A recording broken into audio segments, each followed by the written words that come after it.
Nós entramos na nossa meditação em Hebreus,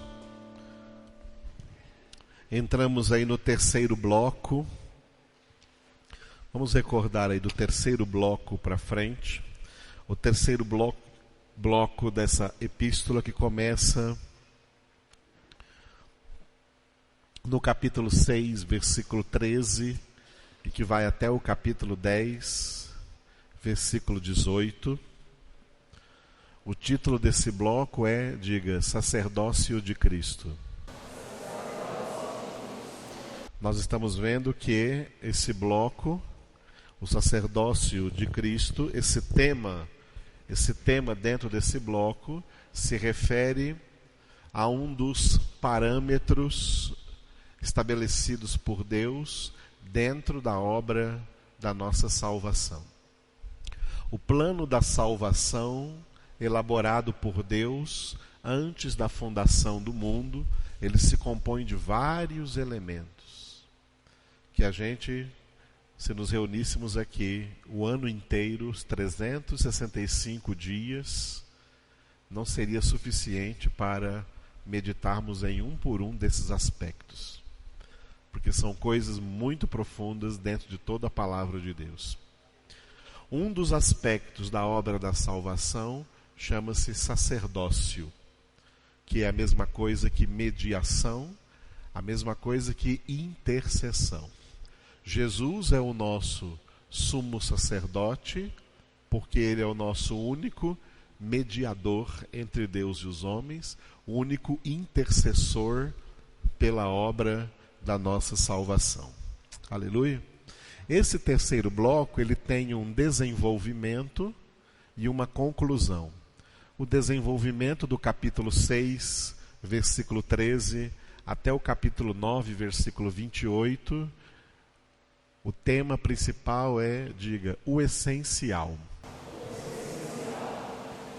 O essencial aí é o que está escrito no primeiro versículo do capítulo 8. Nós já pregamos sobre isso quando começamos a epístola, logo nas primeiras pregações que fizemos ainda o ano passado sobre Hebreus.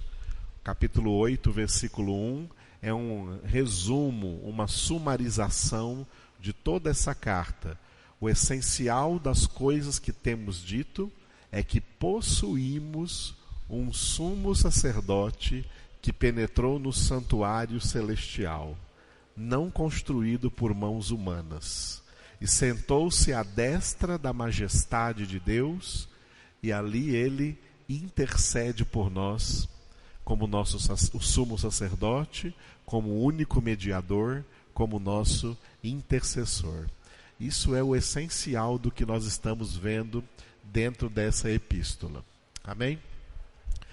Depois que terminarmos o desenvolvimento, nós vamos para a conclusão, que são os 18 primeiros versículos do capítulo 10, aonde está decretado por Deus que o tabernáculo da antiga aliança foi removido para se estabelecer o segundo.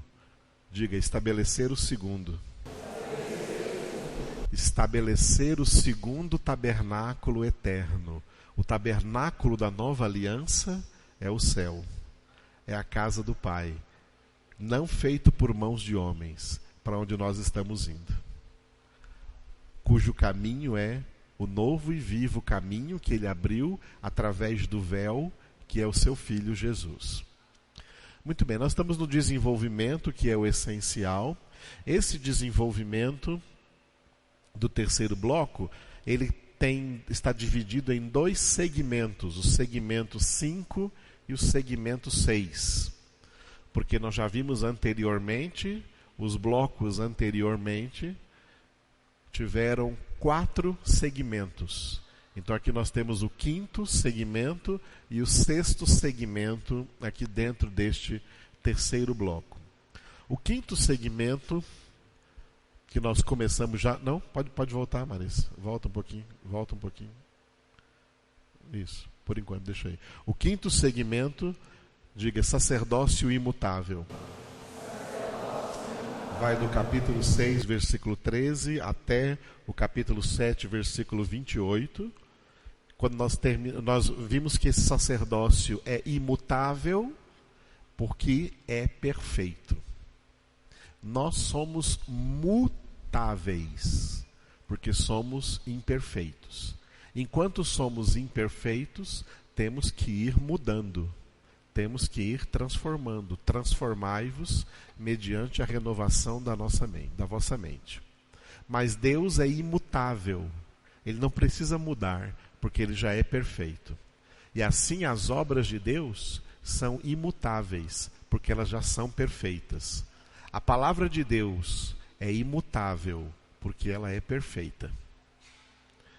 E a obra da salvação, mediante o sacerdócio de Cristo, é imutável, porque é uma obra perfeita da parte de Deus. Não precisa receber nenhuma mudança, não precisa de nenhuma reforma, é uma obra perfeita. Quando terminarmos esse quinto segmento, então nós vamos para o sexto segmento, que vai do capítulo 8, versículo 1 ao capítulo 9, 28, cujo título é, diga, Superior Aliança. A aliança de Deus com Israel, no Antigo Testamento, era uma aliança inferior à aliança que nós temos agora em Cristo Jesus. A aliança em Cristo Jesus, ela é superior. É isso que nós vamos ver lá no sexto segmento. A antiga aliança era baseada no sangue de cordeiros que eram mortos todos os anos diante do tabernáculo feito por mãos humanas. A nova aliança é baseada no sangue do Cordeiro Jesus Cristo. Aleluia. Que só precisou ser sacrificado uma única vez, porque foi um sacrifício perfeito, por isso essa aliança é superior.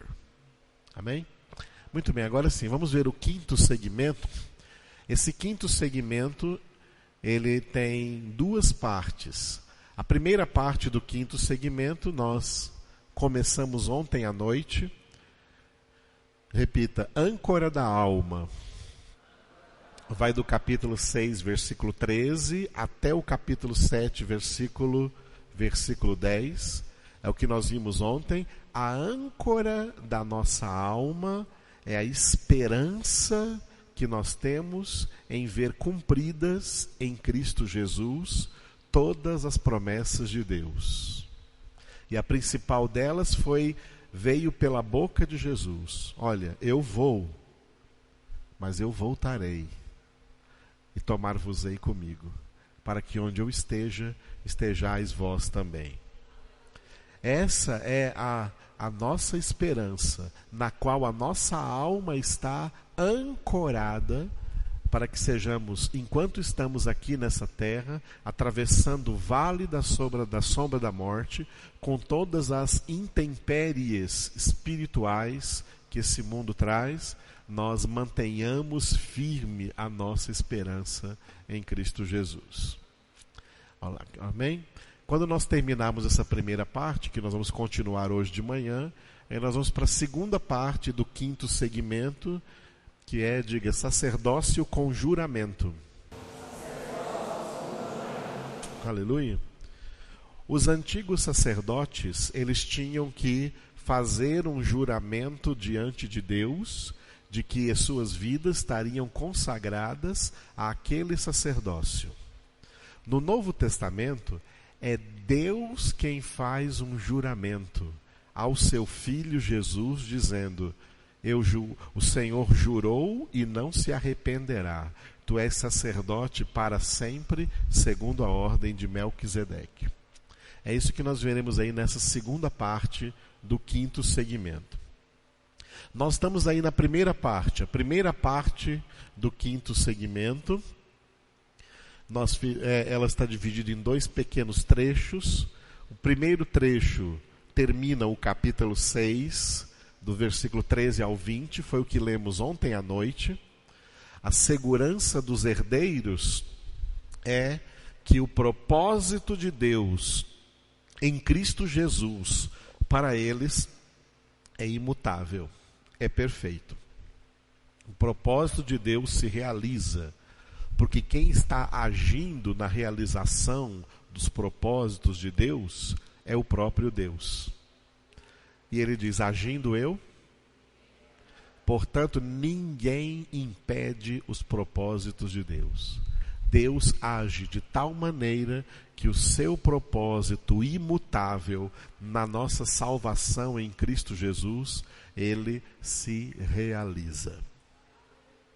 Nós vimos ontem à noite, essa parte, né, esse trecho dessa primeira parte do quinto segmento. E vamos começar hoje, mas não vamos terminar hoje esse segundo trecho aí, né?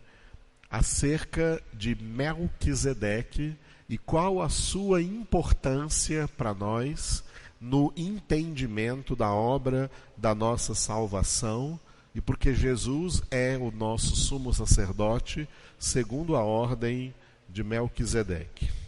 Glória a Deus.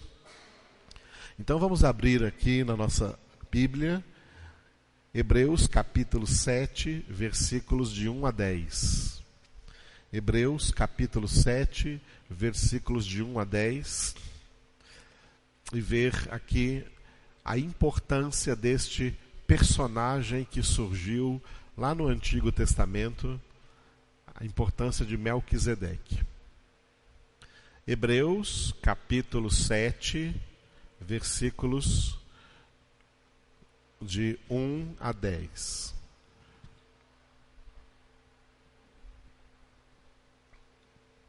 Amém? Vamos ler juntos. Porque este Melquisedeque, rei de Salém, sacerdote do Deus Altíssimo, que saiu ao encontro de Abraão, quando voltava da matança dos reis, e o abençoou, para o qual também Abraão separou o dízimo de tudo, primeiramente se interpreta rei de justiça, depois também é rei de Salém, ou seja, rei de paz, sem pai, sem mãe, sem genealogia, que não teve princípio de dias, nem fim de existência. Entretanto, foi semelhante ao Filho de Deus, permanece sacerdote perpetuamente. Considerai, pois, como era grande esse a quem Abraão, o patriarca, pagou o dízimo tirado dos melhores despojos. Ora, os que dentre os filhos de Levi recebem o sacerdócio têm mandamento de recolher, de acordo com a lei, os dízimos do povo, ou seja, dos seus irmãos, embora tenham estes descendido de Abraão. Entretanto, aquele cuja genealogia não se inclui entre eles, recebeu dízimos de Abraão e abençoou o que tinha as promessas. Evidentemente, é fora de qualquer dúvida que o inferior é abençoado pelo superior. Aliás, aqui são homens mortais os que recebem dízimos, porém, ali, aquele de quem se testifica que vive. E por assim dizer, também Levi, que recebe dízimos, pagou-os na pessoa de Abraão, porque aquele ainda não tinha sido gerado por seu pai, quando Melquisedeque saiu ao encontro deste. Aleluia! Primeira coisa que nós vamos ver nesse texto é que na sua Bíblia deve ter um parênteses do versículo 2 para o versículo 3, correto? Tem um parênteses aí? No versículo 2, abrindo lá primeiramente e fechando lá no versículo 3, Filho de Deus. Esse parênteses aí não significa que esse texto não se encontra no texto original. Ele se encontra no texto original, tá? O parênteses aí é para dar uma ênfase na descrição bíblica deste personagem que surgiu na época de Abraão, esse personagem chamado Melquisedeque. Então esse parênteses aí não indica que esse texto não é sagrado. Esse texto é sagrado, esse texto aí é inspirado por Deus e faz parte da palavra de Deus. Aleluia. Então, qual é a importância desse Melquisedeque? Melquisedeque, que é um personagem bíblico que só aparece na Bíblia encontrando-se com Abraão, quando Abraão ainda era chamado de Abrão, antes de Deus mudar o seu nome. Vamos lá ver. Vamos ver no local, lá no Antigo Testamento, no livro de Gênesis, quando foi o encontro de Abrão, ainda chamava-se Abrão, com Melquisedeque. Esse encontro aconteceu e ficou registrado em Gênesis capítulo 14. Gênesis capítulo 14. O contexto desse capítulo foi uma guerra de 4 reis contra 5 reis. Esses reis que estavam guerreando, só para você se localizar, esses reis que estavam guerreando aí na terra de Canaã, antiga terra de Canaã, porque ela só se tornou Israel depois da conquista por Josué. Depois de Josué, a terra de Canaã passa a se chamar Israel, porque é conquistada pelos descendentes de Abraão. Abraão foi peregrino aí na terra de Canaã. A única terra que ele adquiriu ali foi um jazigo de família, aonde ele primeiro sepultou a sua esposa Sara, depois ele mesmo foi sepultado ali. Seus filhos Isaac e Jacó foram também sepultados ali com a sua esposa, com as suas esposas. A terra de Macpela, perto dos carvalhais de Manre, próximos da cidade hebraica chamada Hebron, que é Hebron. A única terra que Abraão adquiriu ali naquela grande nação na qual ele peregrinou, chamada inicialmente Canaã, foi esse jazigo de família.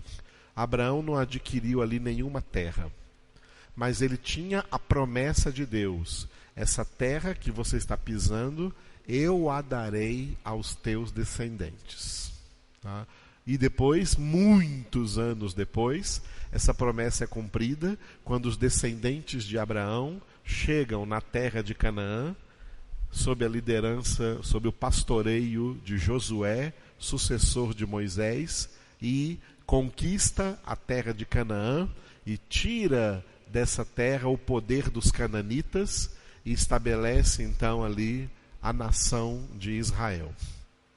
Abraão peregrinou por essa terra prometida e só obteve dessa terra um pedacinho que ele comprou, né, dos filhos de Hamor. Ele comprou dos siquemitas esse pedacinho para ser um jazigo de família.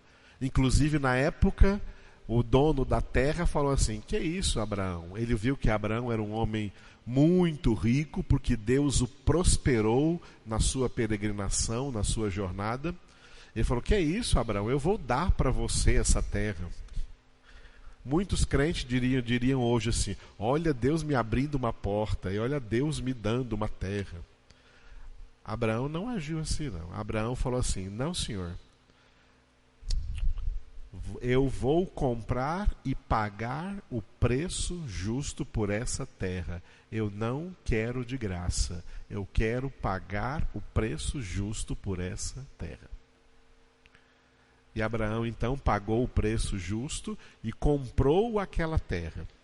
Aquele pedacinho foi comprado, mas depois toda a nação foi dada de graça aos descendentes de Abraão, porque Abraão agiu pela fé, viveu segundo a fé. Amém, queridos? Muito bem, essa terra chamava-se terra de Canaã, porque ela pertencia aos descendentes de Cã. Cã foi o segundo filho de Noé. Noé teve 3 filhos, Sem, Cã e Jafé. E Cã foi o filho que viu a nudez do seu pai. Sem e Jafé vieram de costas, levando um lençol para cobrir a nudez do seu pai, e não viram a nudez do seu pai. Mas Cã viu a nudez do seu pai e saiu lá fora propagando que viu seu pai nu. E quando então Noé se recuperou, ele disse que Cã seria amaldiçoado. Cã foi amaldiçoado por seu pai. E Sem, que era o primogênito, foi abençoado com a bênção que havia no Antigo Testamento, a bênção da primogenitura. Abraão é descendente de Sem, por isso que os hebreus são chamados também de povo semita, porque são descendentes de Sem. Mas foram os descendentes de Cã que se espalharam por aquela nação. Uma vez que Cã foi expulso da presença de Noé, seu pai, ele veio para essa terra, que hoje é Israel, mas que antes então foi a terra de Canaã, porque Canaã foi um dos principais descendentes de Cã. E ele produziu várias nações, vários povos que saíram dali. Esses povos terminados com eus na Bíblia, os principais deles são os cananeus. Cananeus, heveus, heteus, jebuseus, girgazeus, filisteus. Todos esses povos, inclusive também os povos que montaram depois a nação que hoje é conhecida como o Egito. Esse foi o Mizraim. Mizraim também é descendente de Cã e são os egípcios hoje. Inclusive hoje continuam sendo eles os egípcios. Todo esse povo veio da descendência de Cã, o filho amaldiçoado de Noé, e que ocuparam aquelas terras. Portanto, aquela nação, na época que Abraão, quando chamava-se ainda Abrão, estava peregrinando por aquela terra, toda aquela terra era dividida entre os descendentes de Cã. Todos eles eram chamados cananitas, porque eram descendentes de Cã, mas cada um deles tinha uma região. Os filisteus tinham uma região, onde hoje é chamada faixa de Gaza. Essa região era dos filisteus. Outras regiões, eram dos heveus, outra dos heteus, outra dos girgazeus, outra dos jebuseus. E cada uma dessas regiões tinha um rei. Cada uma dessas regiões era uma monarquia isolada das outras. Cada um dos descendentes de Canaã constituiu um rei. Então, tinha o rei dos filisteus, tinha o rei dos heteus, tinha o rei dos girgazeus, tinha o rei dos jebuseus. E esses reis estavam sempre querendo aumentar o seu território. E para aumentar o seu território, tinha que tomar o território de um outro que era irmão deles, que era parente deles. O que aconteceu foi que 4 desses reis fizeram aliança. 5 desses reis fizeram alianças para conquistar as terras de outros 4 reis. E eles dividiriam depois as terras desses outros 4 reis com esses 5 reis. E esses 5 reis aumentariam então o seu domínio. Só que o problema é que um deles sequestrou o sobrinho de Abraão, que era Ló. E Abraão então pegou os melhores homens que ele tinha como soldados e guerreou e acabou com aquela divisão daquele reinado. O pequeno exército de Abraão venceu o exército daqueles reis todos, terminou com aquela guerra entre eles, e Abraão, depois da guerra, pegou os despojos, as riquezas, o gado, o ouro, a prata, as armas, os mantimentos, tudo que esses exércitos tinham, porque esse era o costume da época. O exército vencedor ficava com os despojos do exército derrotado, e Abraão trouxe todos esses despojos, todas essas riquezas. Quando ele estava voltando para sua casa, Gênesis 14, 18. Tudo isso eu contei para vocês para chegar aqui. Gênesis 14, 18. Melquisedeque, rei de Salém, trouxe pão e vinho, era sacerdote do Deus Altíssimo. Melquisedeque, rei de Salém, veio ao encontro de Abraão. Melquisedeque, que aqui é bem definido como rei de Salém. Salém era o antigo nome da cidade de Jerusalém. Jerusalém, antes de se chamar Jerusalém, chamava-se Salém. Passou a chamar-se Jerusalém depois da conquista, quando Canaã passou a ser Israel, a capital de Israel passou a ser Jerusalém. Na época em que esse país era Canaã, Jerusalém chamava-se Salém. E essa região onde hoje está a cidade de Jerusalém, essa região que tinha as cidades que tem a cidade de Hebrom, que tem a cidade de Belém, onde Jesus nasceu, essa região ali, ela era dominada por um dos descendentes dos cananitas, que eram os jebuseus. Os jebuseus eram que ficavam naquele lugar, naquela região.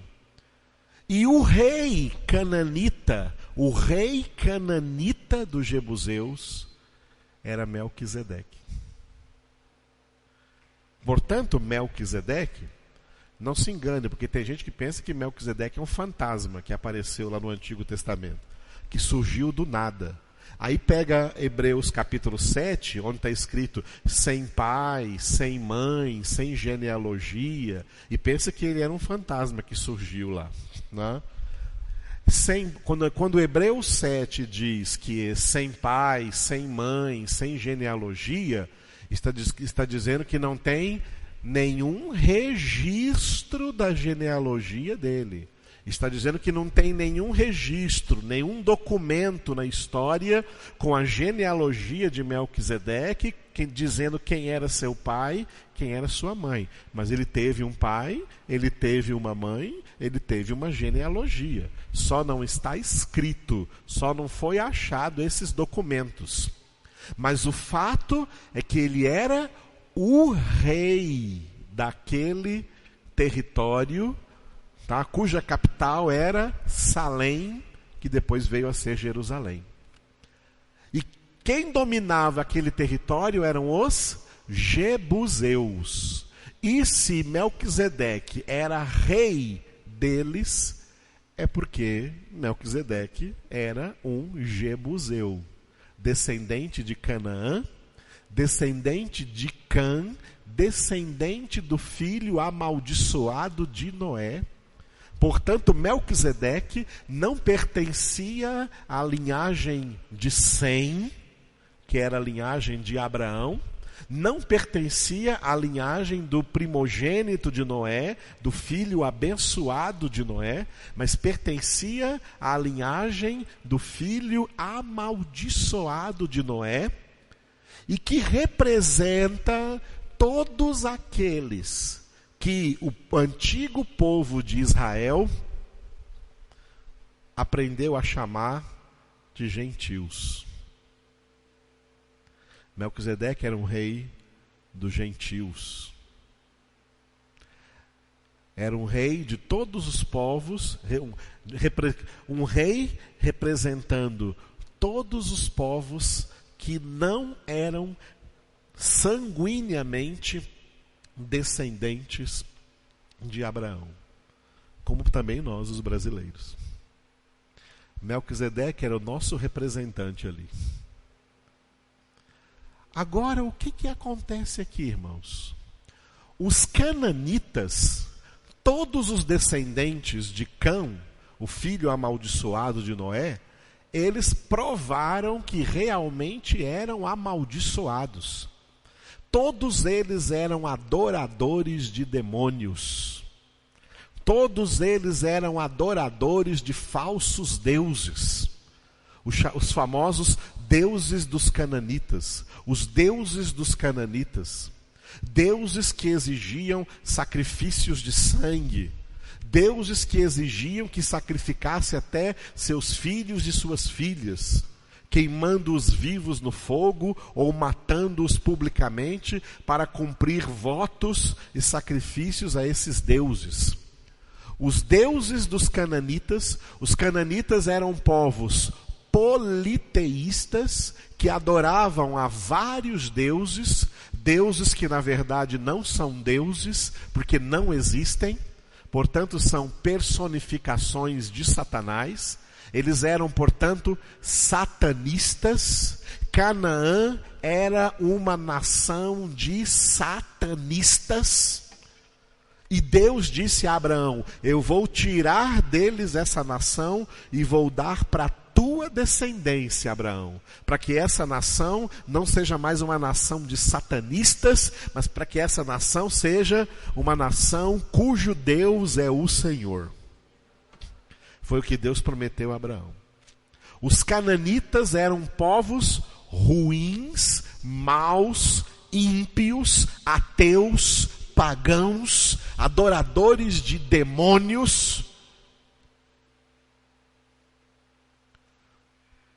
Mas espera aí. De repente, do meio deles, surge um homem chamado Melquisedeque, que apesar de ser cananita, que apesar de ser dos jebuseus, não era satanista. Não era um adorador de demônios. Ele era, olha aí o versículo 18 de Gênesis 14, ele era sacerdote do Deus Altíssimo. Ele era sacerdote do Deus Altíssimo. Amados, a pergunta é: como isso é possível? Que um rei de uma nação cananita, uma nação amaldiçoada, uma nação repleta de adoradores de Satã, como que um desses homens, nascido nesse meio maldito, vem ao encontro de Abraão e se apresenta como sacerdote do Deus Altíssimo? Amados, isso aqui é algo tremendo. Quem é que foi lá pregar para Melquisedeque, para esse cananita? Quem foi que apresentou Deus para ele? Quem foi que pregou a palavra de Deus para Melquisedeque? Qual é a história de Melquisedeque com Deus? Como foi esse encontro dele com Deus? Como esse cananita de uma geração amaldiçoada se torna um homem bendito de Deus, um homem abençoado por Deus, e se torna um ministro da bênção de Deus, para confirmar a bênção de Deus sobre Abraão, e vem ao encontro de Abraão, apresentando-se como sacerdote do Deus Altíssimo. Como acontece isso, irmãos?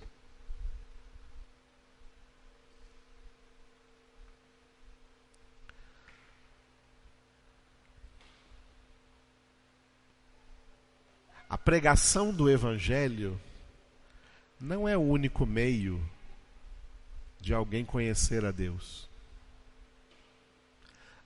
A pregação do Evangelho por parte da igreja, como ministério da igreja, como ministério dos pregadores. A pregação do Evangelho por meio de pregadores, por meio de evangelizadores, por meio dos cristãos, não é o único meio, não. É só um meio. Deus possui infinitos meios de alcançar a vida de quem Ele quiser alcançar. Deus pode alcançar pessoas que jamais terão acesso à pregação do Evangelho.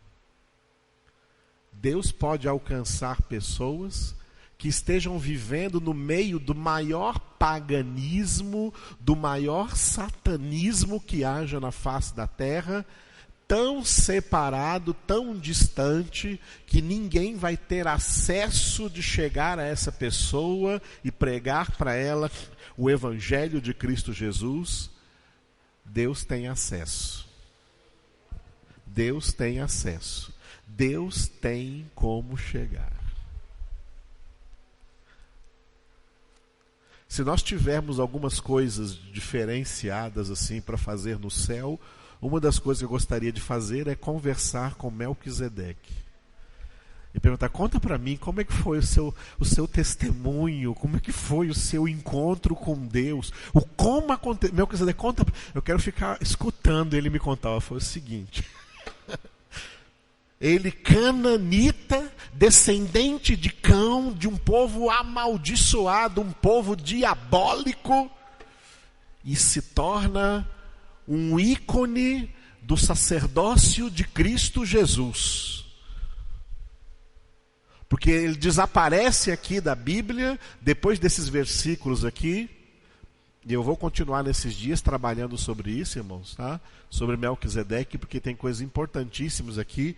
A sua importância é grande para o nosso entendimento do sacerdócio de Cristo. Ele só aparece aqui, não aparece mais em nenhum lugar. Ele só aparece aqui, Gênesis 14, aí do 18 ao 20. Gênesis 14, do 18 ao 20. Leiam comigo. Melquisedeque, rei de Salém, trouxe pão e vinho, era sacerdote do Deus Altíssimo. Abençoou ele a Abrão e disse: bendito seja Abrão pelo Deus Altíssimo, que possui os céus e a terra, e bendito seja o Deus Altíssimo, que entregou os teus adversários nas tuas mãos. E de tudo lhe deu Abrão o dízimo. Melquisedeque só aparece aqui. E de repente ele é citado anos depois, digamos melhor, séculos depois, ele será citado pelo rei Davi. Davi também foi um profeta de Deus, profetizando o sacerdócio de Cristo, no Salmo 110. Depois lá de Gênesis 14, Melquisedeque será citado no Salmo 110, no juramento do Pai em relação ao sacerdócio de Jesus. Salmo 110, versículo 4. O Senhor jurou e não se arrependerá.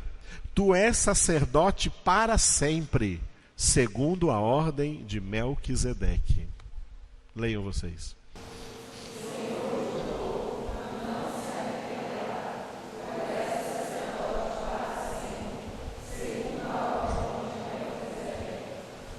Davi, aqui no Salmo 110, versículo 4, ele está dando o tema que vai ser desenvolvido pelo autor da Epístola aos Hebreus.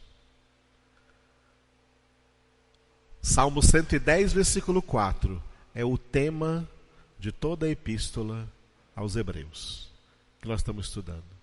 Que Jesus Cristo é sumo sacerdote, não segundo a ordem de Levi, não segundo a ordem de Arão, mas segundo a ordem de Melquisedeque. Melquisedeque é um sacerdócio cristão. Melquisedeque é um sacerdote cristão. O sacerdócio acontece assim: tem sempre um sumo sacerdote que está acima de todos os outros sacerdotes. Um sacerdócio é composto de uma pluralidade de sacerdotes e um único sumo sacerdote que domina sobre os outros sacerdotes. Melquisedeque não é sumo sacerdote. Melquisedeque é um sacerdote da ordem estabelecida por Deus, que tem um único sumo sacerdote, Jesus. Jesus é o sumo sacerdote e ele está acima de vários sacerdotes, porque nós cristãos somos sacerdotes, e um desses sacerdotes, sobre os quais Jesus está acima deles, surgiu muito antes de Jesus vir ao mundo, na época de Abrão, quando Abrão ainda chamava-se Abrão e não Abraão. Saiu do meio dos jebuseus, do meio dos gentios, Melquisedeque. Melquisedeque era um cristão, irmãos. Melquisedeque era um cristão antes de Cristo. Um cristão antes da vinda de Cristo. Melquisedeque pode ser considerado o primeiro cristão da história, que foi cristão antes de Cristo vir ao mundo. Porque ele está debaixo do sacerdócio de Cristo. Ele está debaixo do sumo sacerdócio de Cristo. E surge lá no Antigo Testamento. Ele é uma profecia para nós, para que nós hoje, que éramos considerados gentios, separados da comunidade de Israel, também Melquisedeque era assim. E Deus, de alguma maneira que não está escrita, alcançou este cananita, converteu este cananita, encheu esse cananita de bênção, encheu ele de conhecimento, encheu a ele com o Espírito Santo, encheu a ele com a fé cristã, e o ordenou seu sacerdote, e mandou ele ir ao encontro, porque os jebuseus não entraram naquela guerra dos 5 reis contra os 4 reis. Por que os jebuseus não entraram? Porque o rei deles era um homem de Deus. Aquela guerra era uma guerra ímpia. Eles não entraram porque o rei deles falou: não, Deus nos deu essa terra aqui, nós vamos ficar com essa terra, não vamos tomar a terra de ninguém mais. Ele não foi àquela guerra. E quando Abraão voltava da guerra, ele foi ao encontro de Abraão. Melquisedeque foi ao encontro de Abraão. Eu vou retomar daqui na quarta-feira, porque hoje à noite é o dia do nosso boletim, e eu vou retomar daqui na quarta-feira. Melquisedeque foi ao encontro de Abraão. Por quê? Porque Melquisedeque representava Jesus. O sacerdote, todo sacerdote, é uma representação do seu sumo sacerdote. O sumo sacerdote de Melquisedeque é Jesus. Melquisedeque, representando Jesus, ele veio ao encontro de Abraão. Ninguém se converte porque vai ao encontro de Jesus. O convertido é aquele que Jesus veio ao seu encontro. Não foi Abraão que foi ao encontro de Melquisedeque. Foi Melquisedeque que foi ao encontro de Abraão. Se nós somos convertidos, não é porque nós fomos ao encontro de Jesus. É porque Jesus veio ao nosso encontro. Eu lembro muito bem como foi que Jesus veio ao meu encontro. Foi Jesus que veio ao seu encontro? Você se lembra bem disso? O convertido é aquele que Jesus veio ao seu encontro e o transformou e continua santificando a sua vida. Aleluia. Não percam esses dias que nós estaremos ministrando sobre isso aqui, porque tem grandes coisas misteriosas de Deus para nós aqui acerca da importância de Melquisedeque. Aleluia. Melquisedeque não está aqui, mas o sumo sacerdote dele, Jesus, está aqui. Ele veio ao nosso encontro e está conosco todos os dias até a consumação do século.